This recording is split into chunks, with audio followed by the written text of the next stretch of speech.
Hi guys, it's Emily, and I'm here today to bring you part 2 of my March wrap-up.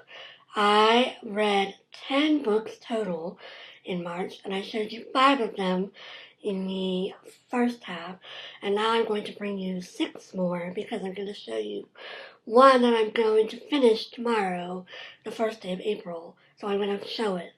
So let's get started. The first book I completed after my last video was The Invention of Wings by Sue Monk Kidd. This was a buddy read for a Goodreads group that I'm in, and it was very good. It's a historical fiction novel about the Grimke sisters, who were the first women to speak out about the disgusting things of slavery. They went around on a lecture tour and they were like, hey, slavery is totally wrong. And then they also were some of the earliest women to talk about women's rights as well, because women's rights was an issue that actually separated the abolitionists into two camps. Like, some thought you should just stick to slavery, and some thought you should work on both issues at the same time. The story specifically is talking about Sarah Grimke, who is the older sister, and then her slave Handful, who is given to Sarah on her 12th birthday, I believe, or maybe 11th. But anyway, the two girls are sort of friends and then sort of not, because of course there's really slave and master. And so it talks about their lives and how they are interconnected. And it's really interesting, and of course, I adore historical fiction, so this was my cup of tea.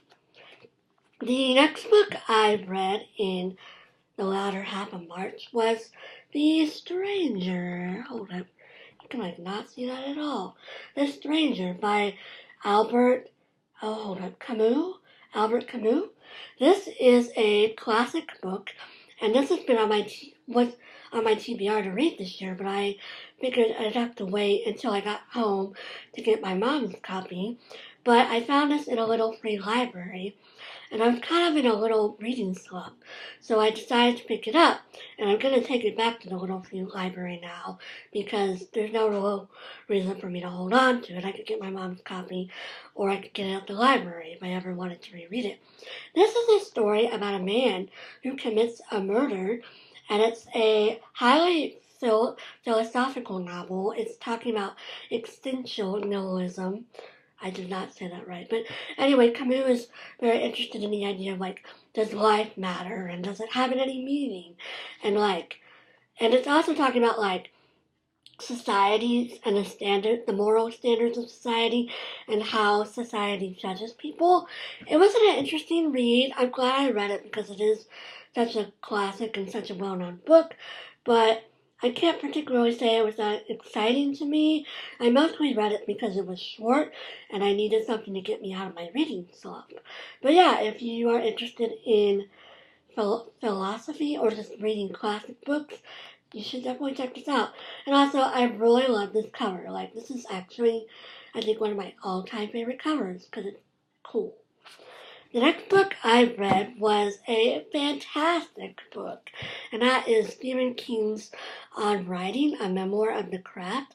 This was a 5-star book for me, which I have said before, I give out 5 stars very rarely. This was a memoir, partially of Stephen King's life, and then partially of his writing habits, and he talks about what you should do to be a good writer, and the things you should pay attention to in your writing, and how you should edit your writing, and how you should let other people edit your writing. It was an absolutely fascinating book, and I read it in about 3 days, and I just highly recommend it to anybody who is looking to become a writer, or who is looking to get inspiration in any sort of way. It's just an absolutely fascinating book. The last 2 books I read in March were on the Kindle. The first one was The Martian. Hold up. Let's see if I can show you this. The Martian by Andy Weir, which of course everybody in the world has read except me. But I got this at the library, which is why it's on Kindle. I had been waiting in line since late January, and it finally came in. I actually enjoyed this book a lot more than I thought I would. The science part of it is kind of boring, and I did skim a lot of that. But I also stayed up late on a work night to find out what happened to Mark. And so, yeah, it actually is a very compelling story. If you don't know, this is the story of Mark Watney, and he's an astronaut who is stranded on Mars. And it's talking about how he survives and how he is rescued by NASA and by his crewmates on the ship that he was on before. See, they thought he was dead, and so they all left, but he was not. He was alive, and so it's actually a really fascinating book. There is a lot of swearing in it if you are bothered by swearing, and Mark can be kind of flippant at times, which is kind of, you're literally gonna die. Don't make jokes. Like, I don't know. Mark is a very crazy dude.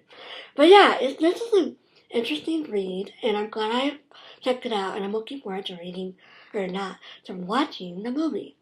The next book I read was I want to say sixth book, the sixth book in the Sherlock Holmes series, which is the Return of Sherlock Holmes. And of course, I've been reading these all year. I started in December of 2015, and now I'm reading 2 a month. And I should be done in May if I keep up with my pace. This is just same old, short story. Holmes is being his brilliant self and solving a crime when no one else can solve it. And yeah, I've been reading one story a day, as I keep doing. And yeah, it was a very good book, and it was a, good little way to spend my morning break at work every day. The last book I am going to show, as I said, I have not finished it, but I only have one devotional left in this book, and I'm going to finish it tomorrow morning at like 8 o'clock. And so I was like, there's no reason for me to keep it all of the month of April, especially since it's the library book from my work. So here it is. It's called Bread and Wine, Readings for Lent and Easter. And I read the Christmas edition of this as well. And it's just the same thing. It's well-known Christian writers giving like a 3 or 4 page essay about some element of Easter or Lent. Jesus' suffering, his resurrection, his, betrayal by Peter and his other disciples, just some element of the Easter story. It's a very great way to do my devotional in the morning. I have a devotional guide that I'm doing, and then I read one of these as well. So yeah, see, you can tell I'm almost done. So tomorrow at 8 a.m. on April 1st, I will be done with this. Yeah, and it's got a gorgeous cover too. I don't know if you can see it because of the glare, but it's a very pretty book. That's all I have read in March and the first day of April, and I hope you guys are having a lovely day. On my way home from work, I saw a rainbow, which was so cool. I can't remember the last time I've seen a rainbow, and it was so pretty, and I just feel like it's a great omen for the day. So I wish you all a very great April, and I will talk to you later. Bye-bye.